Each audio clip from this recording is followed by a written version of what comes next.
सिंध हुकूमत पारां वापारियुनि सां मुलाक़ात बाद कारोबार खोलण बाबति नई एसओपी जारी कंदे हफ़्ते जा 3 ॾींहं मुकमल लॉकडाउन करण ऐं 11 सरकारी खातनि जूं ऑफिसूं खोलण जो नोटिफिकेशन जारी कयो वियो आहे।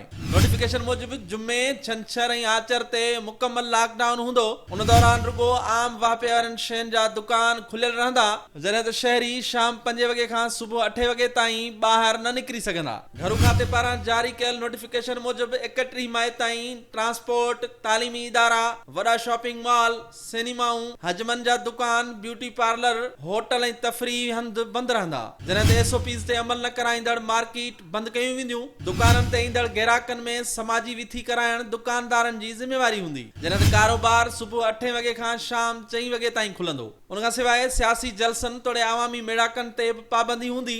सीवियूं ऐं रांदियुनि जा ग्राउंड पिणु बंदि रहंदा। सिंध हुकूमत पारां 11 खातनि जूं ऑफिसूं खोलण जो पिणु फ़ैसिलो कयो वियो आहे। नई एसओपी मूजिबि औकाफ़, इंसानी हक़नि, सनतुनि, information science and technology, social welfare ऐं वर्क्स एंड सर्विसेज खाते जूं ऑफिसूं खोलियूं वेंदियूं। Shabbir Lashari, Sindh TV news, Karachi.